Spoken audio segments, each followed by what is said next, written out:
Good morning, everyone.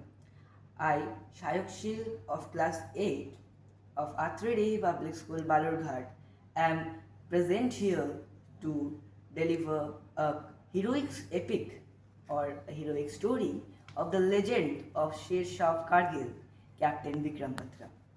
Every generation births heroes, but once in a century, the earth gives rise to a legend. One whose courage becomes a part of nation's heartbeat. This is that story of the Sher Shah's king, Captain Vikram Batra. In the serene town of Palampur, surrounded by the Dauladhar ranges, on September 6, 1974, twin cries the town. The birth cry of two brothers who destinated for two different fates. The elder brother, Captain Vikram Batra, who is the latter the captain of the Indian Army, was not just born with a spark, but fire in his soul. From childhood, his parents, Kamal Batra and Girdhari Lal, observed something rare qualities in him. They observed a sense of purpose even in mischief, a sense of determination even in childhood dreams. He would look at the mountains and sky and say, one day I'll climb higher than this for my country, India. Vikram's journey started at DAV College, Chandigarh, where he joined the NCC, National Cadet Corps. There he excelled in air wings. He was chosen as the best cadet and was selected for representing the Republic Day parade at Delhi from Punjab. The march was not just ceremonial, it was prophetic. When he told his parents he wished to join the Indian Army, his mother was scared. But his eyes had already decided his fate and destination. On 6th December 1997, he was commissioned into 13 Jammu and Kashmir Rifles, beginning a story that one day would echo across the mountain tops of Kargil. In the early 1999, after the Lahore Peace Declaration, there was a sense of optimism.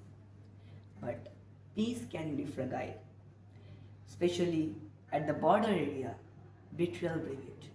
The Pakistani army stealthily seized the mountain tops. When the news spread, people panicked. Young males were called upon from towns and across the countries to defend their motherland, and one of them was Captain Vikram Batra. Then comes Operation Vijay, the rise of Captain Vikram Batra.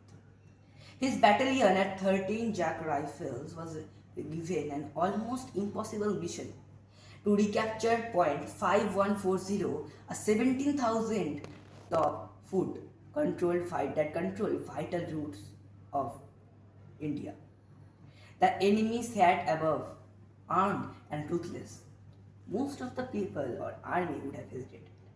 But Captain Batra looked up the peak and said, I'll either come back hosting the tricolor or wrapped in it, but I'll come back for sure.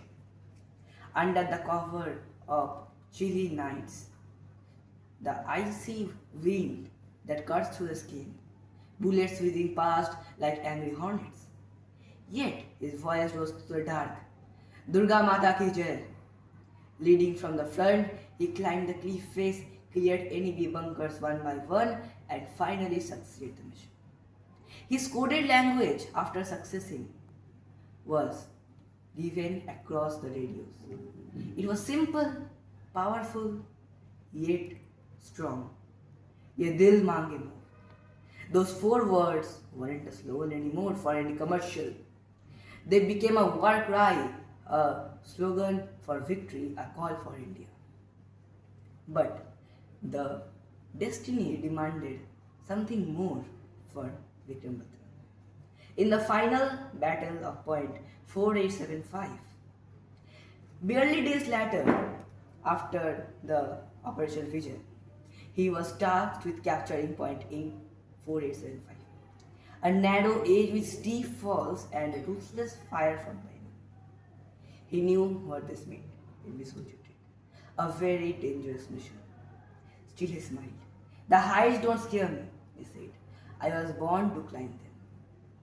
At dawn on July 7, 1999, he once again led from the front.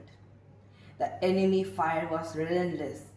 A rocket-propelled grenade struck behind him, injuring him very badly. Still, forgetting the pain, he told, "Follow me," and reached the top, cleared bunker after bunkers, and killed 4 enemy soldiers.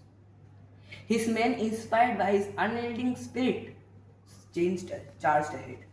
Finally, conquered the point 487. Captain Vikram Batra fought until his last breath. He was just 24 years old at the time. The nation finally salutes his lion. When this news spread and went to Palampur, the town became silent. The mother cried, the father stood in proud. The nation bowed in gratitude. Afterwards, he was awarded Param Chakra posthumously, India's highest gallantry award. To the world, he became Shah, the Lion King of Kargil. To his brother, he became eternal. To India, he became immortal. Today, his presence is felt everywhere. In the Captain Vikram Batra Memorial in Palampur, in the National War Memorial in New Delhi, and in every Indian heart when it beats stronger when they say his name. His coded name lives in the regimental songs in school textbooks and the dreams of young cadets who whisper, "I want to be like Shah one day and conquer the world." If given a chance to keep his memory alive to me, I would build not just a monument of him, I would build a movement. A movement that reminds every child that bravery comes before battlefield. I would tell his story in classroom, in cinemas, in memorial halls, mountain trails, until every Indian knows the price of peace given by the greatest sacrifice of these soldiers. I would plant trees in his name, strong, unyielding, and reaching for the sky like he did. Because heroes like Captain Batra should not just be remembered, they should be lived through every act of courage, kindness, and service to our motherland. When the sun sets behind the peaks of Kargil and the tricolor flutters against the clear sky, one can almost hear his sound clearly through the wind. Ye dil bhange moon. He came as a soldier, lived as a legend. And he remains the roar of Shah that will never fade, not from the mountain tops of Kargil and also from the heart of every Indian. Thank you for your patience here.